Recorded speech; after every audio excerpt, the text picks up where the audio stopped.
Here we go. It's 6 o'clock and we're going to bring our November 11th City Council meeting to order, and we will begin with roll call. Jenny? Sarchett? Here. Savage? Here.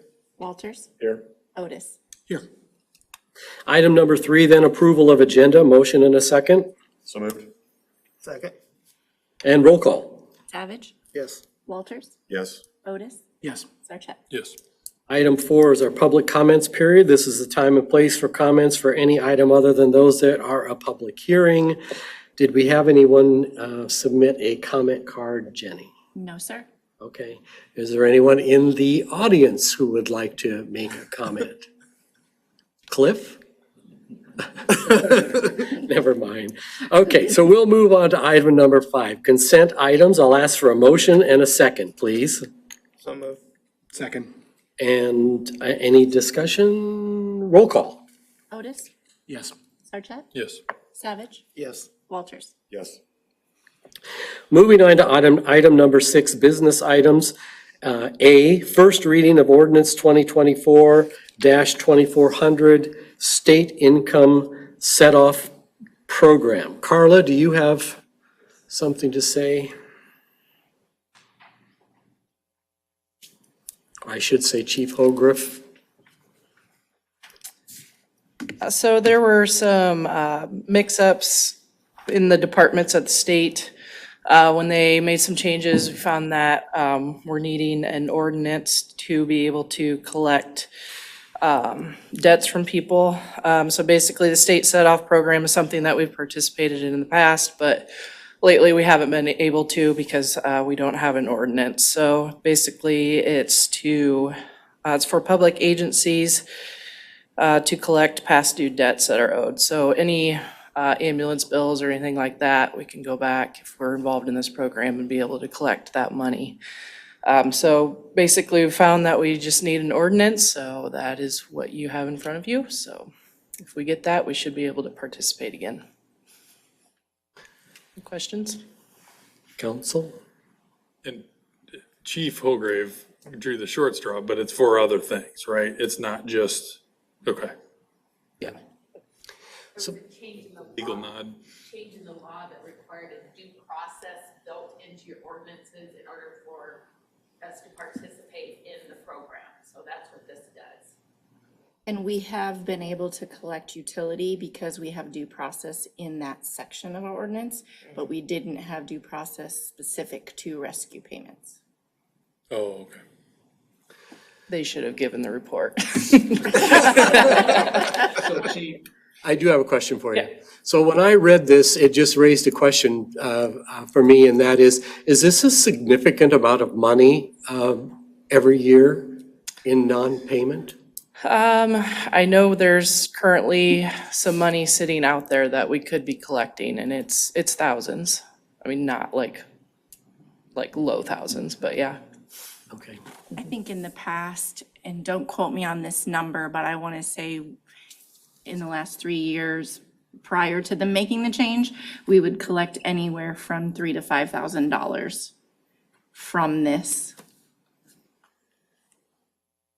Yeah, and I would say there's 2 to 4 sitting out there right now that we can't get because we don't have this ordinance in place, and hopefully this will clear everything up with the state and get us back in line.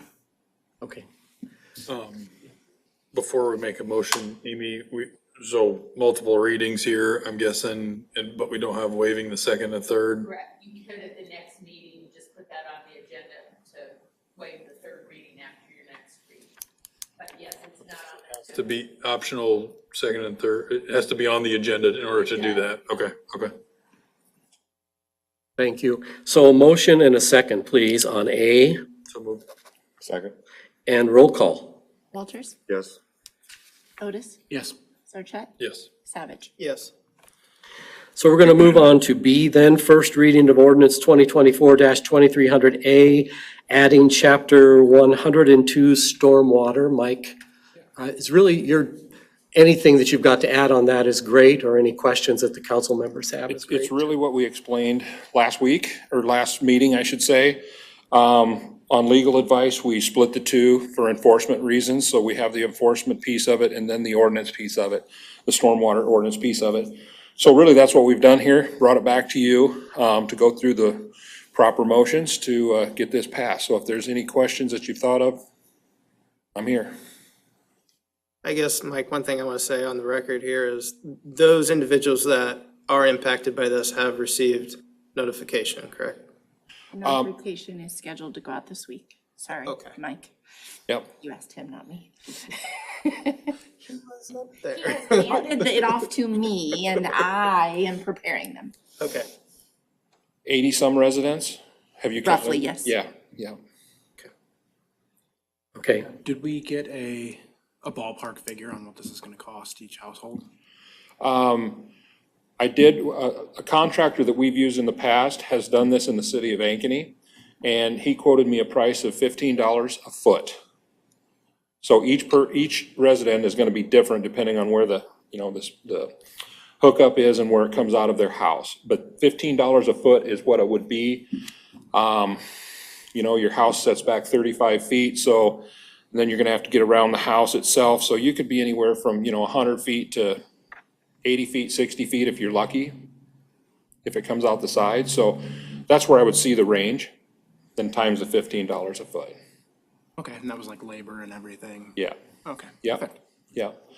And it's kind of tough to get that contractor to commit because we don't know who the contractor is yet that's going to put the storm pipe in. Those folks might be able to do it cheaper. I don't know, but they may be able to because they're there right then and they might be able to hook it up immediately. So there's some questioning there, but until we get that piece figured out, at least we've got the estimate of the $15 a foot, lineal foot. Excellent, thank you. Yep. So I appreciate the estimate, but with the timing of the notification, and I do understand the timing of the notification, I guess I'm more inclined to go ahead now, but maybe pause one of the subsequent readings just so we don't get done with the reading before everybo's notified. I'm just, again, we can go ahead tonight, and I don't know where everybody else is at, but we've got 3 meetings, and then we don't have, right? Yeah, 3 meetings. Maybe we don't finalize this until January. That gives folks a little bit more time with it.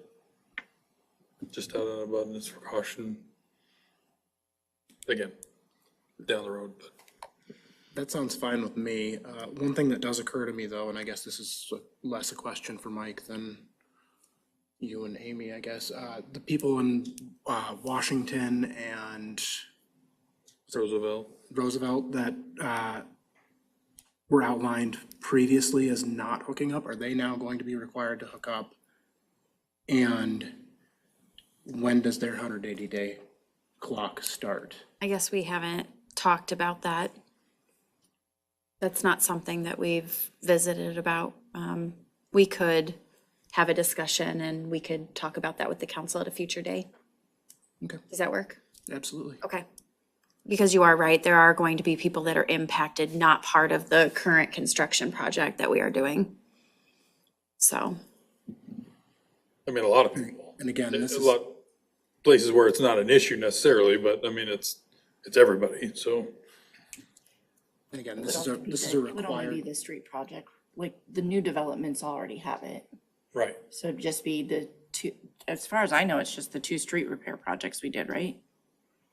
But Grimes and Yeah, that we've put collectors in. recently. Yeah, we put collectors in when we do a project, like on those, yeah. And I know that goes back a ways, but we're probably talking every house older than, or, built before 2000 is probably subject. Now, most of them are in a spot where it's not the issue that it is on Roosevelt and some of those other roads, but that's where the cadence of the communication here, just want to make sure that we're doing right by people in terms of when it's notified and when it's ratified. we'll follow up on that. okay. Okay, so then let's just proceed with the motion and the second then on B. so moved. And any additional discussion? We'll ask for roll call. Sarchet? Yes. Savage? Yes. Walters? Yes. Otis? So moving on to C, second reading of ordinance 2024-2300B, amending chapter 103, stormwater utility. Mike, do you have anything on that? Same thing. Council, any questions of Mike on this one? If not, let's ask for a motion and a second then. So moved. Second. And roll call. Savage? Yes. Walters? Yes. Otis? Sarchet? No. Item D, third read, thank you, Mike.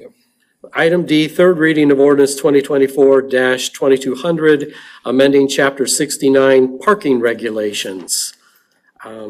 We just need a motion and a second on this. So moved. Second. And anything from the council? If not, we'll ask for roll call. Savage? Yes. Walters? Yes. Otis? Sarchet? Yes.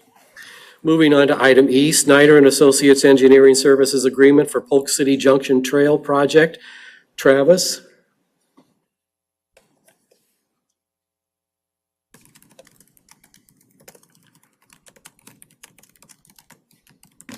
So for council's consideration tonight is an engineering services agreement in the amount of $85,000. That dollar amount is consistent with the cost opinions that we've given you in the past.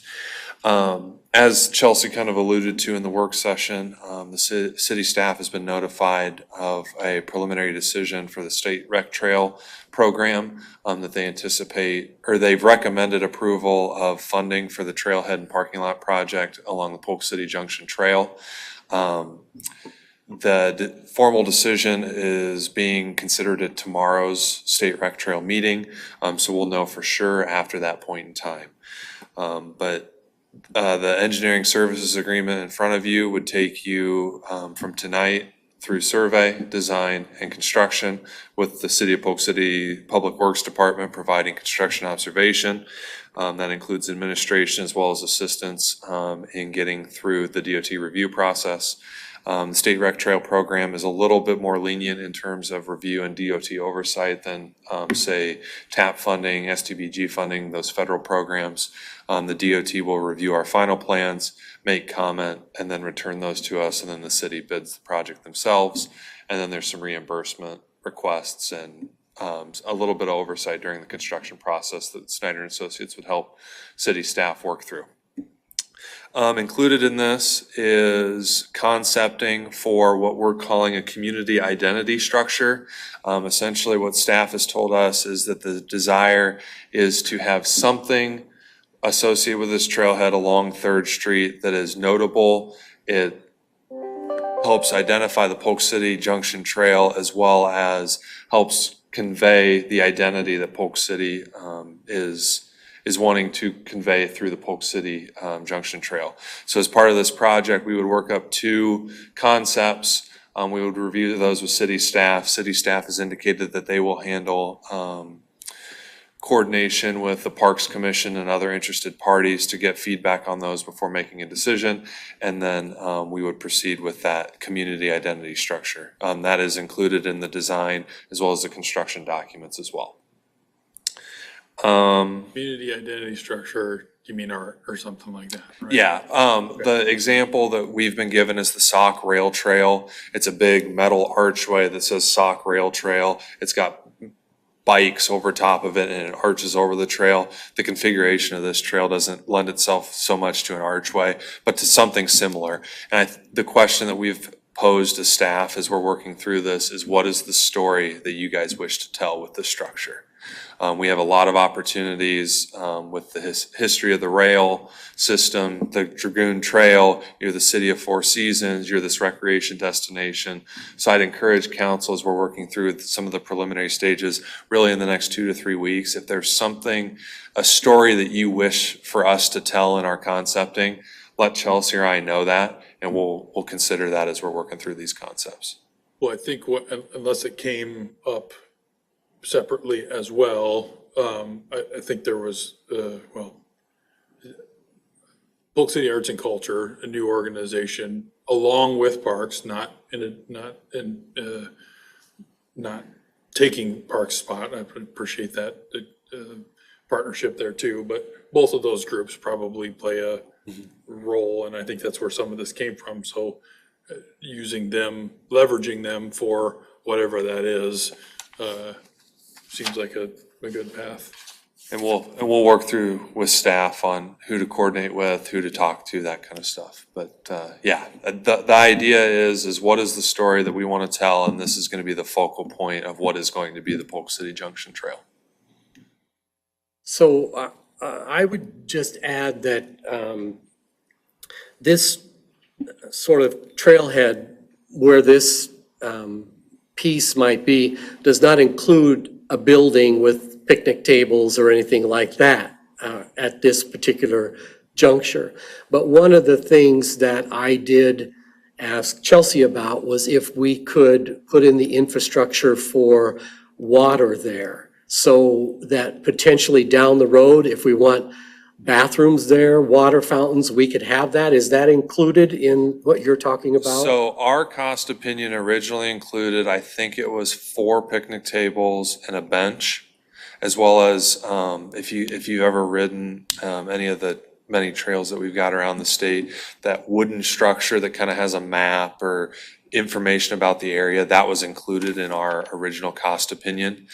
So we could certainly leave some of that out or opt for other things. As we were working through the design of this structure and talking through the trailhead, it did come up in discussion that we would talk about potentially like a bike repair, one of those, it's got an air pump, it's got a handful of wrenches, something that you see like along the High Trestle Ankeny Trail. We would consider that. They wouldn't necessarily have to be part of this project. Or what we have on the square already, right? Yes, you're right. So that, I mean, to me, I do want to dress this up because it's being funded by a grant. That makes it easy, but I don't know, we can get into the weeds on this later, but I guess I just don't see the need for much of what's already on the square, not on the square, a half a block from the square. But if I'm thinking about that wrong, I don't know. I mean, to me, everything we want to do on the square has been limited by parking, so compromising, even if it's a couple spaces for something that is already at the square, gets problematic, but that can be discussed down. I don't disagree with your point, Mayor. We could talk about maybe just like a water service line and what the impact would be. Yep. Okay. Okay, so if there are no other questions. I do, actually. So the 85,000 comes from the grant? That's grant eligible to?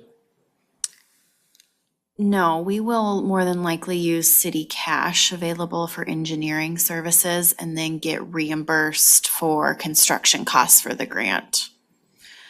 So the city has committed about $1.2 million in cash to the project, and then we've received over $2.5 million in grant funding. So if you work the math there, we come out ahead for the entire project, phases 1 through 7 plus the trailhead. And we would use less of our cash that we've allocated. Okay, so this work is not in response to the $700,000 grant? It is, but we will use cash to pay for engineering. Because if we use the grant funding for engineering, we have to go through a RFQ process for engineering. So we're gonna use city contribution for the engineering part. Okay, so we would have had to go through a competitive bid process to get this paid for by a grant, but we didn't want to do that, and so we're paying for it out of pocket? Is that what you just said? No, the council's authorized borrowing up to $1.2 million for the entire project. So phases 1 through 7 plus the trailhead. We've received more grant funding to reduce the city's cash contribution, but we will be paying cash for the engineering services. The city has the money available to pay for engineering. That we borrowed? Yes. Okay. Ask for a motion and a second. On E, So moved. Second, roll call. Otis, yes. Sarchet, Yes. Savage, Yes. Walters. Abstain. Item F, Snyder and Associates September Engineering Services invoice in the amount of $35,713.77. A motion and a second, please. So moved, Second? Roll call. Savage, Yes. Walters, Abstain. Otis, yes. Sarchet. Yes. Moving on then to item number 7, reports and particulars. We will begin with staff. Anything from staff? Okay, thank you. Chelsea, do you have anything? No, I do not. Thank you. Council members, do you have anything? Yeah, one thing that we didn't get, so I appreciate the discussion on the work session on the park. I think one thing that I would also like to add to the agenda, and also encourage the formation and meeting of that committee around the park as soon as possible, is are there other opportunities, even if it's for practice space, given how the vote went last week? It's not ideal. We've talked about it in a couple spots, Third and Davis and next to the library. Even those that will not be available forever, but can we, do something, even if it's spending a little bit of money to make that practice space for whatever, now that we don't have the regional park coming online through the vote last week. So just, however that's being set up, if we could add that, at least for discussion initially. So do you want to make that a work session item? And No, is I there, think it can be done through the new committee that we talked Oh, about okay. in the work. Okay. Yep. I agree with you. I think there's opportunities to use those public spaces, even if it's just a little bit of money to, reseed, clean it up a little bit. It was a couple weeks ago, school got out early and there were kids playing football at Third and Davis. I think it's just letting the general public know that that space is available for that kind of use. I think that goes a long ways without really spending any money. We probably did that as kids, rode our bikes a few blocks to go practice at some cruddy field and then played at a nice field down the road. So something's better than nothing. anything else from council? So what I have is, I'm going to repeat what I talked about during the work session, just so that we have it in the record for both sessions, and I'm just going to read it. So I believe part of government's role is to find solutions when it appears there are none. Case in point, the bond referendum for the municipal park. The public has spoken, the bond has failed, but perhaps we shouldn't be so hasty as to just write the park off. After all, the need to provide additional sports fields is not going away. It's as real today as it was on November 5th, and the need will only become greater. Therefore, I'm proposing the appointment of a committee made up of a diverse group of both the user groups and citizens who can wrap their heads, hands, and hearts around a plan for a multi-year approach to making this park a reality, one that provides athletic space, but at a reduced cost. Keep in mind, the Polk City Junction Trail did not happen overnight. It has taken 10 years just to get where we are now. To help the Municipal Park Committee get started, I'm going to propose we start with looking at the lowest cost amenities first and build from there. There's a gravel access road, for example, in place at the facility to the water tower, which runs alongside the proposed soccer field site.